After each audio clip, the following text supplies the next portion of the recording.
All right. today. So I'm Angel with Mastiff Home Buyers, sponsoring this live session today with Chris Tighe from Elevation Construction.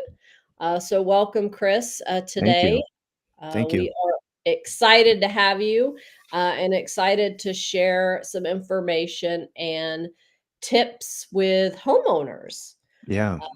So tell us a little bit about you and your background.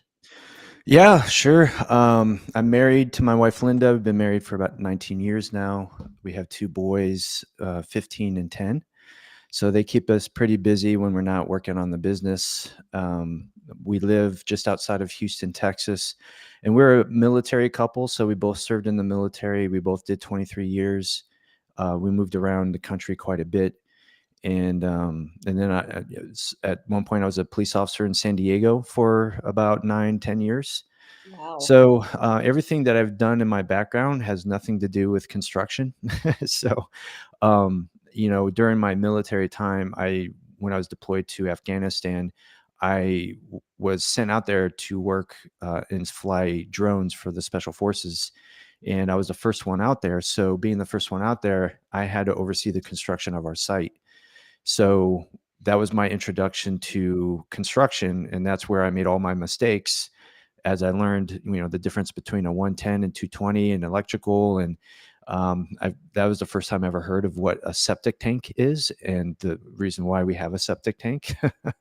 um, so when I left, I just kind of said, you know what, I kind of like this construction thing. So I kind of ran with it. When I got out of the military, I just developed more skills and ended up creating the business out of it. Awesome. So you're really, it started out as a passion thing for you. Yeah. So that's really cool. I think a lot of people start just out of necessity. It's like, I know this stuff, and so I'm going to create a business out of it. But you Yeah. really started from passion. I love that.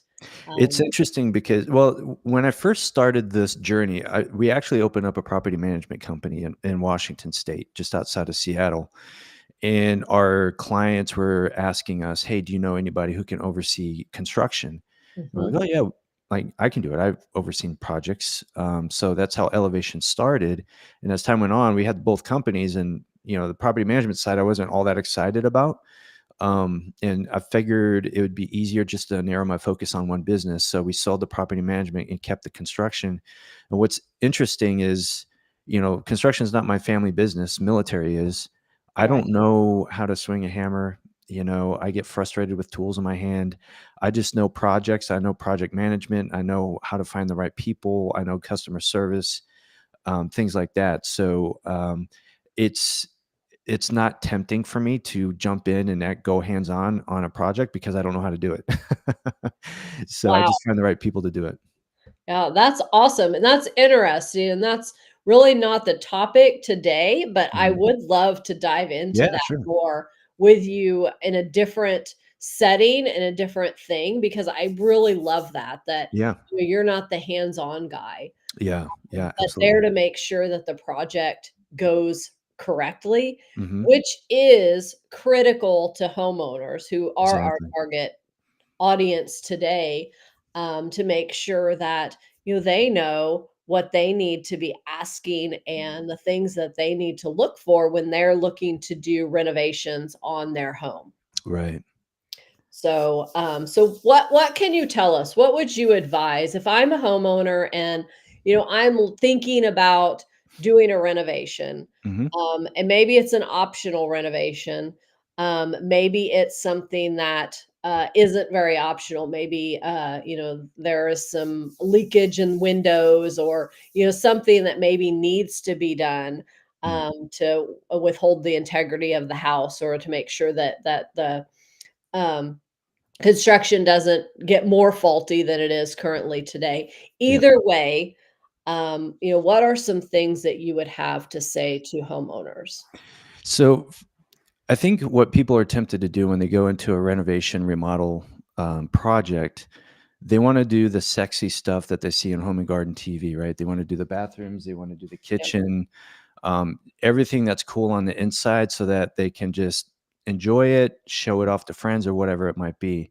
Right. But the thing is, you can do that, but if you haven't taken care of the outside first, you're going to deal with, mold, insurance issues, all that sexy stuff that you've done on the inside is going to get ruined if you didn't take care of your roof, if you didn't address your windows, if your siding has areas where moisture can get in. So whenever I talk to people, and when we first started, we did apartment complex renovations. So when and they're all value add projects. So we took like a C and worked on getting it up into a B. And what we did was, like, hey, we know you want to go and do the nice flooring in the kitchen, all that stuff, but let's address your roof first. Let's do your roof. Let's check out your siding and your windows. Let's make sure all the elements are going to stay outside, protect the inside, and then we start attacking the inside. So, the roof is not a sexy project. You're not going to get a new roof and your neighbors aren't going to come over and like, oh, wow, that's amazing, right? It's just a Right. roof, unless you go something fancy, of course, but it's necessary. Right. You need to get the windows, you need to get the roof, you need to get the siding, and painting too. Exterior painting is important too because it helps seal the exterior. So that's the first thing I would always address. Like, hey, let's talk about your outside first before we talk about your inside. Obviously, there's scenarios where you have to do the inside. Maybe a dishwasher leaked or something, and then it ruined the inside. Yeah, of course, let's address that and not worry about the roof at the moment. But outside of that, like what you're mentioning, when people have an option of what they want to do, and it's not really a necessary renovation, I would address the outside first, and then we go on the inside and see what you want to do. Yeah, that's great.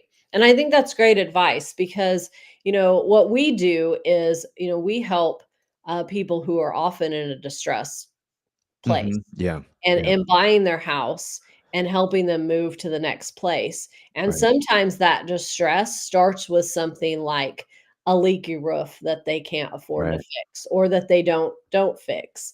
right, Or they try to fix it themselves. So sometimes right. I love DIY, and YouTube's great, but Yeah, sometimes it's not the best thing to try to do DIY things because if they're not done correctly, then they're not going to protect the integrity of the house, or exactly. if you're looking at it as an asset, Right, and it's a home, right. that's an asset. It can Mhm. be a financial asset for families.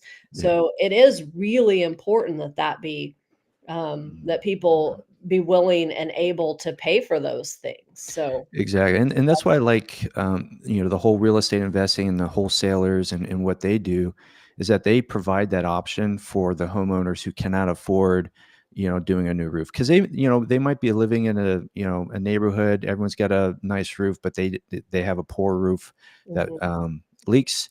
But they're the only house in the neighborhood with a blue tarp on top, 24/7 because they can't afford to fix the roof, and then if you can't afford that, then you can't afford this and all that. It just kind of like it all right. combines and then just a bad situation. And then the wholesalers, of course, provide an option like, hey, let me help you get out of this situation. Mhm. Right, right, absolutely. So when you start, kind of talking to homeowners, Hmm. how do you kind of walk them through your process and Hmm. qualify them for, is this right for them and what it is? If I came and said, "Chris, I want a new kitchen," Right. how would you walk me through that? Well, I'd ask you more questions, see what your vision is, what exactly you want to do. Are you going to want to do like the same layout? Are you going to want to move things around? One thing that people are afraid to talk about is their budget, Mhm. and I get it because there's going to be contractors out there or anybody out there that says, "Hey, what's your budget?" And you say, "Oh, it's 80,000." You're like, "Oh, wow, I can do 80,000 worth of work, right? Like I can make this Yeah, much money." But for yes. me, it's I'm like, okay, so what's your budget? So let's just say you have a kitchen and you have your gas stove on this side, but you're like, you know what? I want to move it over here. I want to move my sink over here and all this stuff. Well, if you're changing the layout, you're changing the plumbing, Mhm. which requires a plumber, which is they're more expensive. Permitting, so you got to deal with the city and those expenses. If you're moving piping on the first floor, then you're going to probably chip into the foundation. So all of that is part of the project. And if I know what your budget is, let's just say you want to do a kitchen remodel and you want to move things around, and you say, well, my budget's $20,000.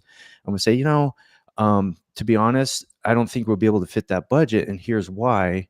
Mm, If 20,000 is your budget, here's another option to give you a nice fresh look, but it's not so expensive. There's a blog I just wrote not too long ago, where I said, hey, if you're doing a kitchen remodel, here's some things that to consider that will jack up the price of your remodel. And that is exactly that. All your utilities, mm, electrical, plumbing, all that stuff. If you move those things around, it's just going to jack up the price.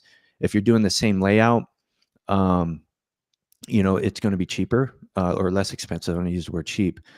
And then even if that is still on the high end of your budget, then we go into other options such as, with your cabinets, are they in good shape? Well, maybe we just paint them, or maybe we just go prefab uh, cabinets. And then if you have a higher budget, mhm. then we can talk about custom cabinets. So the biggest thing really is just me asking questions to pull the vision out of you, understand what you want to do, get your budget, and Mhm. then talk about options from there.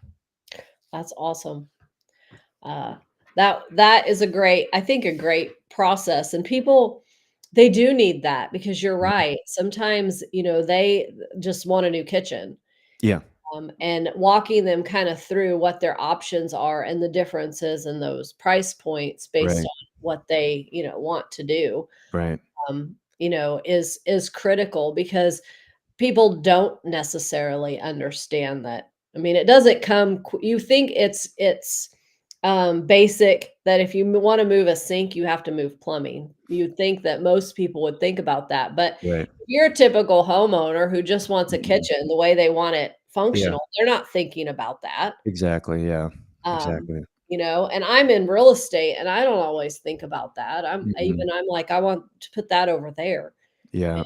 Jeremy will say, "Well, you can't do that because then that doesn't work with the electrical or the plumbing or whatever." Exactly, Okay, right. just leave it alone then. Just I don't I'm like simple. Mhm. Don't move that. So Yeah, so it's those people who, like, we go and talk to someone like, "Oh, I really would love to have my sink on my island, and have that whole area over there," and that's a nice to have, it is, but mhm, just moving it 3 feet from this side over to your island, we're chipping into the yeah, slab, we're moving piping. That's expensive and yeah, it's very intrusive. yeah, And we can do it. It's been done before, but it's going to come with a hefty price tag just to move your sink 3 feet. right. Right.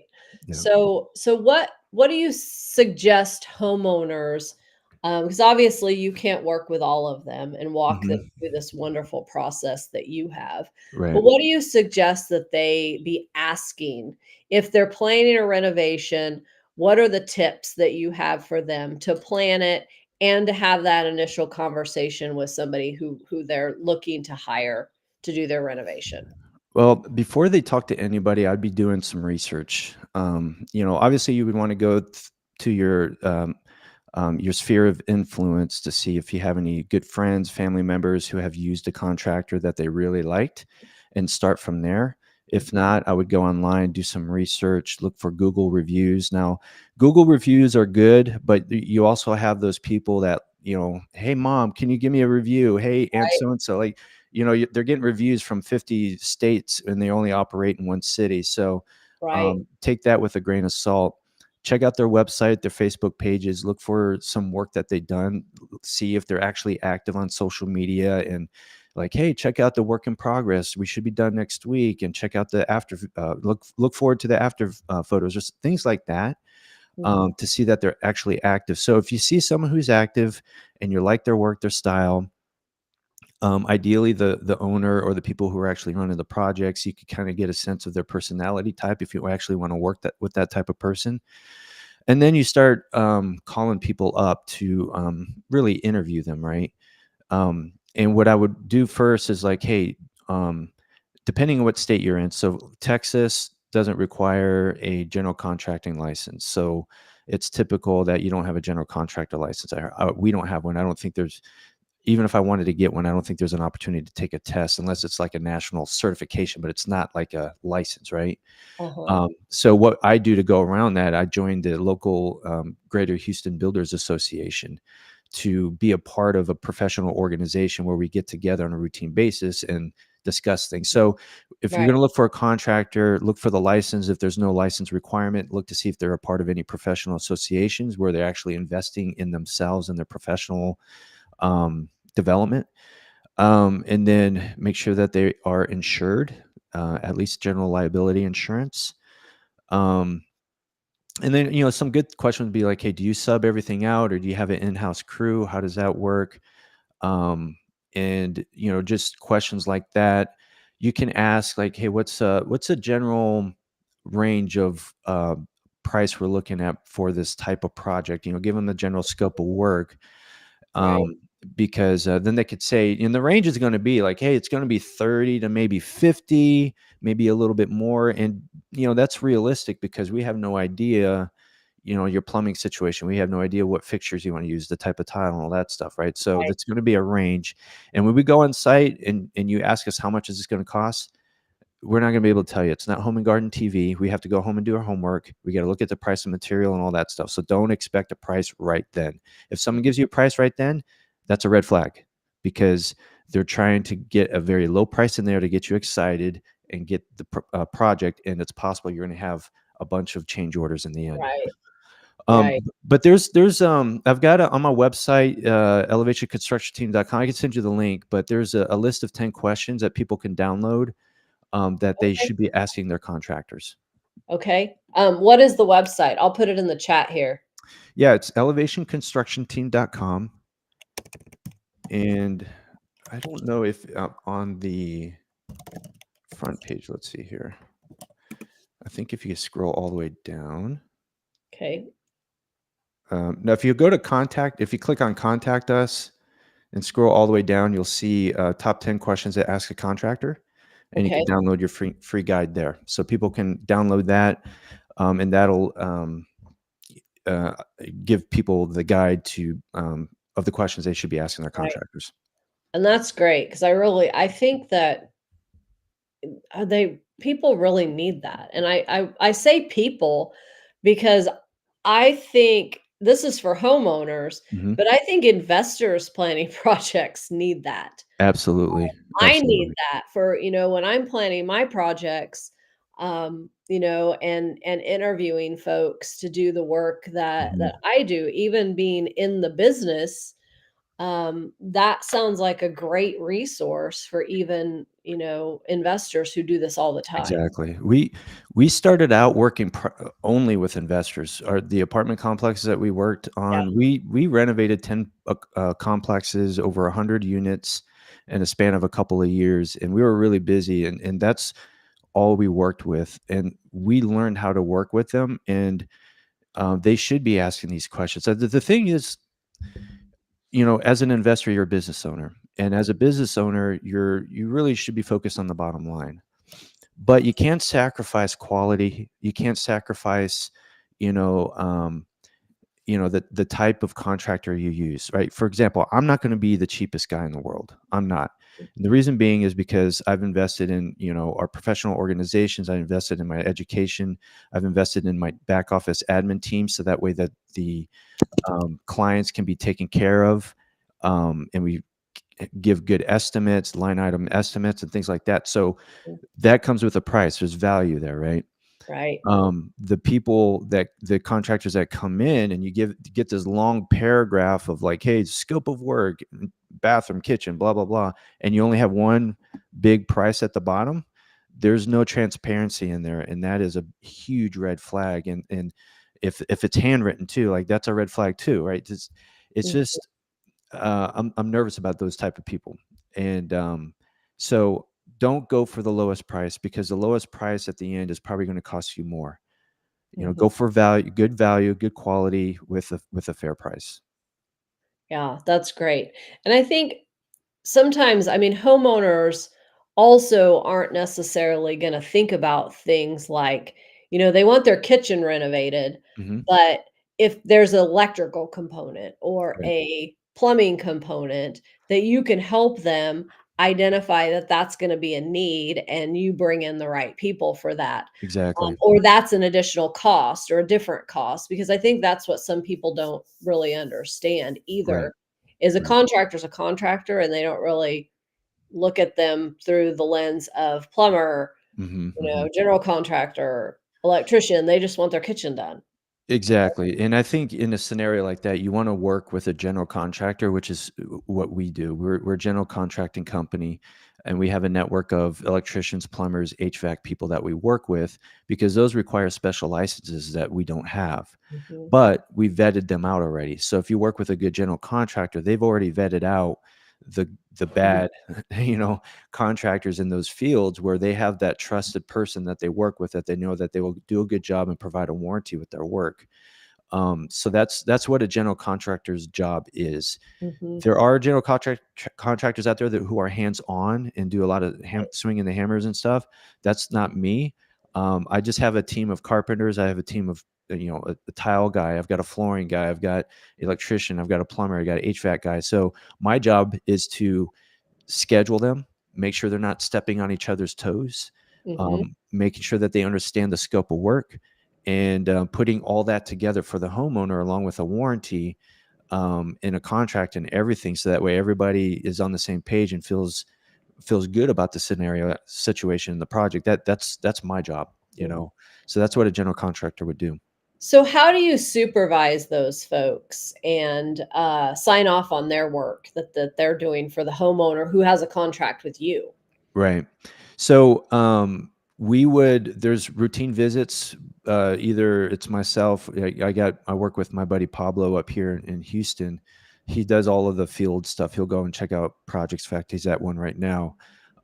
So it's routine visits, constant communication with the homeowner of, hey, how are things going? Not just communication with the homeowner, but with the subcontractor too, Mhm. whoever's working that day, getting information from both sides. Hey, technical stuff, how things are going. Are you guys going to be finished today? Whatever. With the homeowner, hey, how things are going? Everything going okay? Any issues that we should be addressing today, right? So that it's constant communication.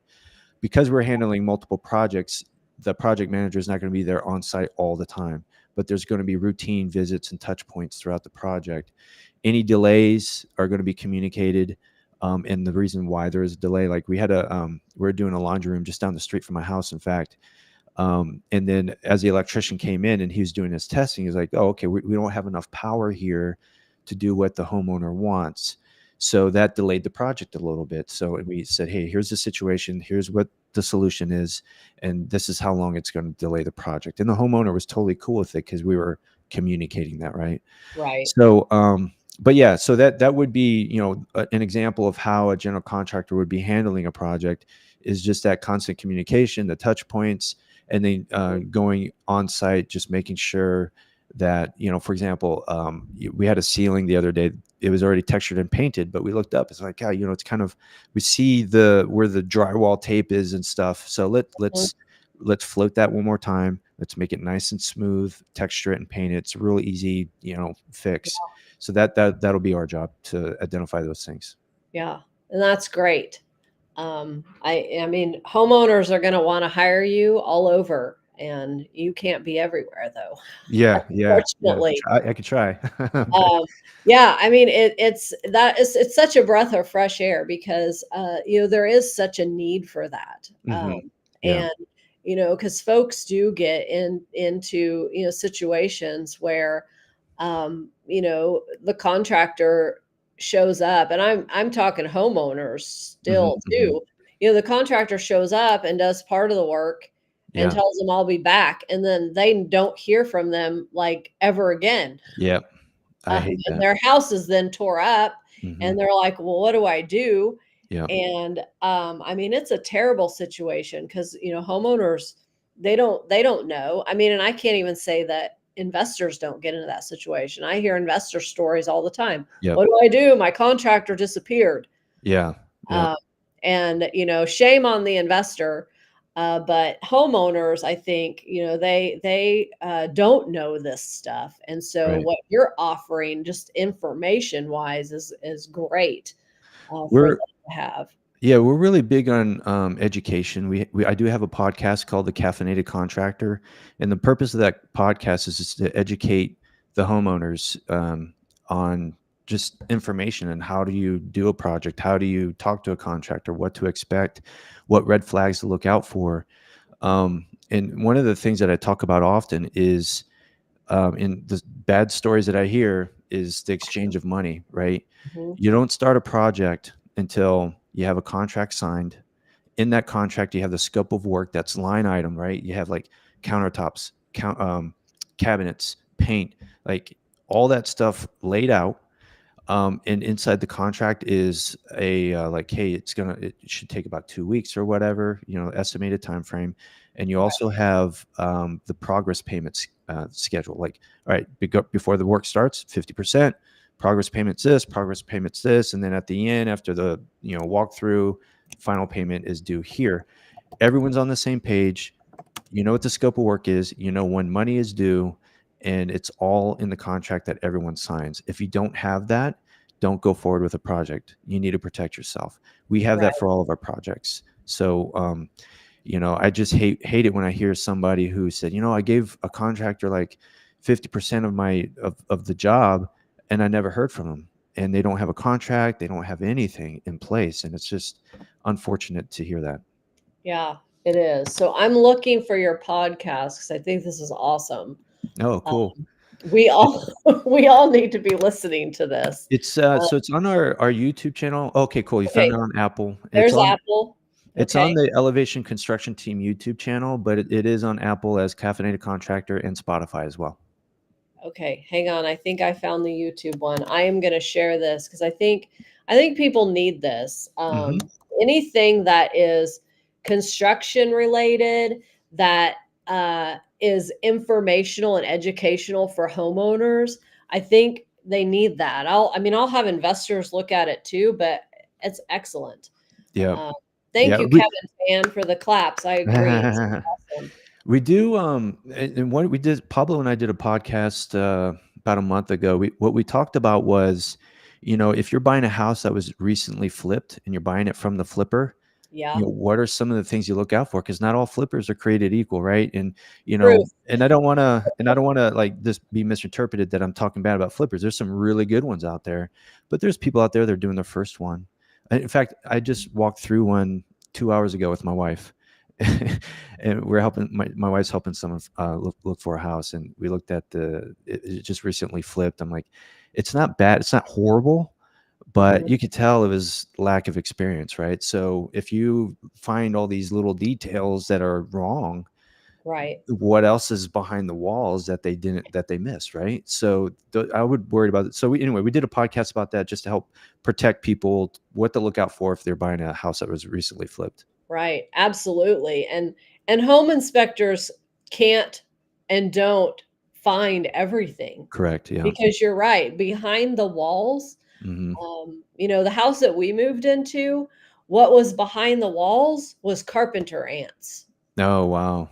and it was so bad, and by the time we got into the house, because it had been vacant, because the lady Hmm. she had gone to the nursing home and her family had fixed everything up and it was vacant. I don't and shit there were termites too. So I don't Yeah. know if they knew about the termites and didn't fix it, but I mean it was vacant for 6 months. They kind of took care of it, but not Hmm. really. Yeah. And yeah, we had a bug guy in here immediately when we moved in and Yeah. found all I mean, you could not believe the amount of carpenter ants. Wow. And I said, "What do I do?" And he treated them, and then he said, "Well, you need to get rid of all of this mulch around your house," because they were Hmm. living in the mulch. It was new mulch that they'd put Oh, out there to be wow. pretty, Yeah. to give me the awe effect, which worked, obviously. And he's like, "Get rid of all this mulch." So I had to take all my mulch out Hmm. and get rid of it all because he was like, "They'll live in that, and Yeah. you'll never get rid of them." Yeah. And, Wow. but had it not been for him, I would have probably had carpenter ants, for a long while because Yep. it got rid of them right away. We got them out of the house. They moved to the mulch. We got rid of the mulch and they, went away, maybe to the neighbor's house. I don't know. But, they were gone. So Yeah. people don't know that kind Right. of stuff. Right. And I'm like, who knew that mulch was really bad like Yeah. that? Yeah. And Yeah. I mean, it could have came from the place they bought it from too, and it just exactly. transported it over. Yeah. Exactly. So yeah, so this is great, great stuff. And I did put your YouTube on here as well. So we Okay. have the Apple and the YouTube podcast, and I will continue sharing that around with Excellent. folks. Thanks. Um, so tell me, you said that you used to work with investors, but now your typical clientele is homeowners. So Mhm, mhm. how do homeowners find you? And who is your typical client that you serve? Well, I mean, we do a multiple things. So we first focused on the multifamily things. I mean, that's just where the need was, and that's what Mhm. kept us busy. But as the economy turned, about 18 months ago, they stopped spending as much money, and the renovations started slowing down a little bit. So, I had a choice: do I just kind of go out of business, or do I pivot and start marketing to other areas, right? So, people weren't buying houses as much, for about a year or so, maybe more. And so people were just kind of staying put because of the interest rates. So I'm like, well, Right. if they're going to stay put, they're probably going to want to just renovate their current home instead of buying a new home. So why don't I just market to them? So that Mhm. was a slow moving ship. And that's what we're doing now. We're doing a lot more renovations of kitchens and bathrooms, new additions. We're doing a couple new constructions as well. And we're also doing a coffee shop build out. So we're doing commercial work as well. And we just got a lead to do a jewelry store. So that's going to be kind of cool. But yeah, we're trying to get into more commercial stuff as well, homeowner, occupied things. But we will still work with investors because we do have that background. We know how to do like the apartment complex renovations. For me, it's like that's what I've done, and it's Mhm. easy. It's pick a design, copy paste, and I Right, I know right, the troubles that come along with an older apartment complex, the electrical stuff, and like the flooring and all that stuff. Like, there's a lot of things that I've learned that I can help create a better building. Right. The right. the thing is, I'm not going to be your cheapest guy, but what you get from us is a team, and we're an extension of their team, right? Because as an investor, you got to pick your team, right? Property manager, contractor, whoever else, right? You get that extended team. The contractor is an important part of that team because they're going to make sure that your house is protected and designed in a way that's going to be one, going to be a good asset for you, and two, your tenants are not going to tear it up in the first couple of months. So there's certain things that you want to do to make sure you can kind of alleviate that. Right. So that comes with a little bit of a price. Like I said, we're not the most expensive company out there, but we're also not the cheapest either. Yeah. And that's usually, the best. Hmm. Find somebody that's right in the middle.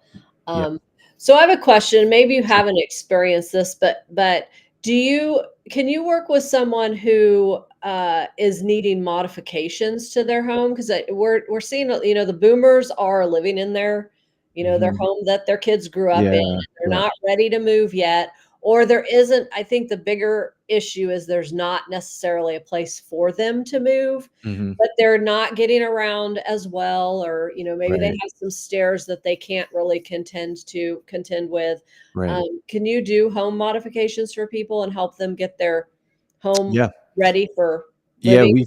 we've been getting some requests to, for example, the master bathroom to take out the tub and make a nice walk-in shower where you can Yep, either a walker or a wheelchair, widening doors so that yep, someone with a walker can get through, or a wheelchair. mhm, So we do get that quite often lately. We also work with an interior designer pretty really closely. We have a very good partnership. We work together where she's very good at designing a layout that's accommodating to a wheelchair. So she can come up, take an existing building, create a nice layout, and for a wheelchair, and then whatever she draws, we can build to those drawings. So, yeah, we recognize that's going to be a need, or that is a need now, and it will be for a while. Certainly, something we can help out with. And you definitely want to have a team that can, you know, if you're going to do something like that, you want to draw it out, and you want to make sure it's planned out well beforehand, because you don't want to get the job done and it doesn't, this is important. If your wheelchair can't get through it, then you wasted your money, right? So you have to make sure absolutely. it's planned out really well. But long answer to your question, the answer is yes. Yeah, no, that's great. I think that was great, information to share because, it and it's not something we think about. Yeah. Um, I think about it because I used to work in the disability field, and one of the Okay. things that I did was read plans and go out and help people Oh, cool. with, their, widening their doors or making things accessible or Okay. creating ramps or whatnot. So, I was the one that kinda helped the homeowner or, the landlord sometimes Sure. to create the modifications, kinda like your designer does. Mhm. That was many, many years ago. I mean, that was, like, when I was probably 23 years old, and I am not Okay. 23 anymore. But that was one of my first jobs, That's cool, I like that. honestly, Yeah. and so I think about that now that I'm in Mhm. real estate and, still think about, are these kinds of things accessible? And Right. if, the target homeowner or the current homeowner is somebody who's older, even if they are still getting around fine now, at Mhm. some point they may have a need for a more accessible Right. home. And so making it accessible in a way that is useful to them Right. is, something that I bring up to people, all the time. If Right. you're gonna do it, you might as well do it accessibly because, we're all aging. Yes. We're all gonna need it eventually. And you So could do it in a way that it looks really nice, and when you walk in, you're like, "Oh gosh, yeah." I mean, your first thought is like, "Oh, wow, this is an amazing bathroom." But then like, "Oh, wow, it's a little bit wider of a door. Oh, a wheelchair can get through here." Like, your first thought isn't mm, the handicap. Your first thought is, "How amazing is this renovation," right?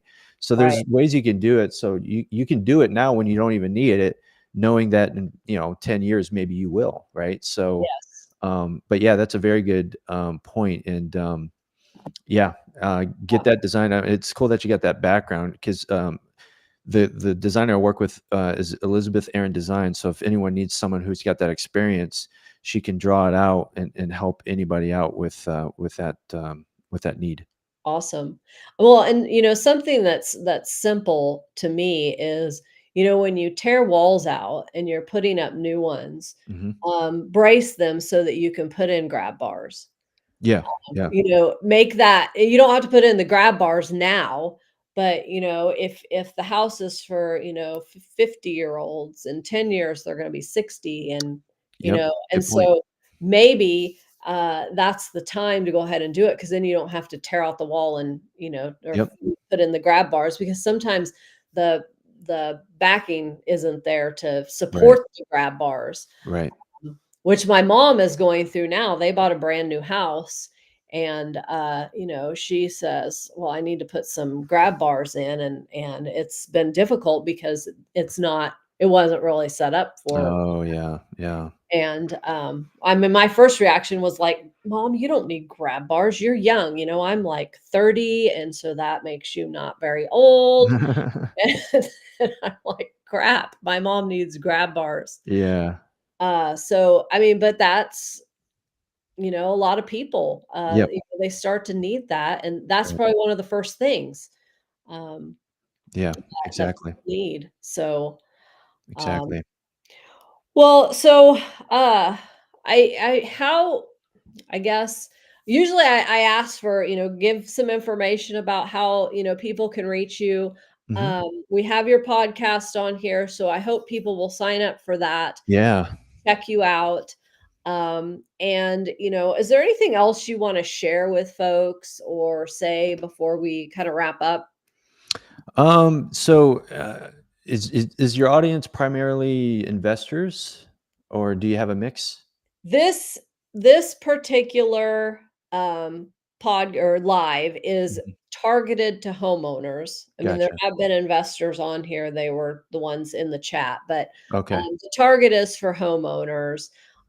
Because I want to offer something of value, even though we buy the distressed property. Mhm. It's in my preference that people be able to stay in their own home and Right. that they not have to sell to us. Sure. Sure. So if there are things that I can give them tips and resources and things so that they can stay in their home or Right. preserve their home or whatever, those kinds of things, that's what this live is Got really it. about. It's targeted to the homeowners. Okay. Then with that, I would say that just kind of to the point we were mentioning earlier, for the homeowner that has something wrong with their house and maybe they're on a tight budget and then they just can't afford a big project, don't go for the cheapest bid because that's going to put you deeper in a hole, right? Um, go with a bid that is, you vetted them properly. Download my guide to the top 10 questions. You know, reach out to me, like send me an email or whatever. Go on our websites and put in a form request, and we can talk to you and help you out with just some advice. But yeah, Yeah. if you can't afford it, look at other options. You know, but don't go with the cheapest route and put yourself deeper in a hole because then that's just gonna really mess you up financially. Right. Yeah. And I appreciate that a Yeah, lot. 'Cause that will help people, and I mean, people, I know budget is a thing, and sometimes houses, are expensive, yeah, and it things break, yeah. and it's really out of our control, and, Hmm. I think my advice to people is always to plan for something, plan to break, Yep, and have some money set aside for that when it does happen, because it will. yep. Um, and maybe not buy a house that's like right at the max of what you can afford, so you Hmm. can put some of that money back, so when you do have Yeah, to start fixing stuff. exactly. Um, and, we just recently, had been talking to some, homeowners that, they're looking to move, but the husband's in construction, so he knows construction very Sure. well. And we were just talking about the difference in, just lumber that was used in older homes versus what's, being used in today's homes. What you go Hmm. and buy today, Yep. it's not the same. Oh yeah, yeah. So, buying an older home isn't a bad thing, Right. because some of that stuff was made to last. Um, Yeah. With the older homes, the only thing I would be, looking into would be the plumbing and electrical. yep, yep, for About it. sure, Yeah. for sure. So, all right. Well, Chris, it has been great to meet you, Yeah. and You too. I appreciate you so much, Thank coming you. on. And we will stay in touch, and I will start Absolutely. following you and share your podcast with other folks. I think Thanks. it's great. Thank you. And, I hope that this has been useful to you and Absolutely. that you get a lot of business out of it. That'd be great. That'd be Right? great. But really our focus is, and this is what we do on our podcast and our social media is, educating the public. Yep, I feel that once people know us and they start trusting us, then the business will come. But yep, our focus is really educating people and helping them out. yep, that's great. Yeah. So, all right. Well, I will wrap up here. Okay. It's been great. Thanks, folks. If you've been watching, look for the replay. If you were not here live, we'll have this posted out on the Mastiff Home Buyers Facebook and YouTube, as well as some of Chris's channels. I think Hmm. it's posting too. So Yep. the live replay will stay out there forever, so you can watch it and rewatch it all you want. Excellent. All right. Well, thank you very much, and we'll talk to you soon. Thank you. All right. Bye.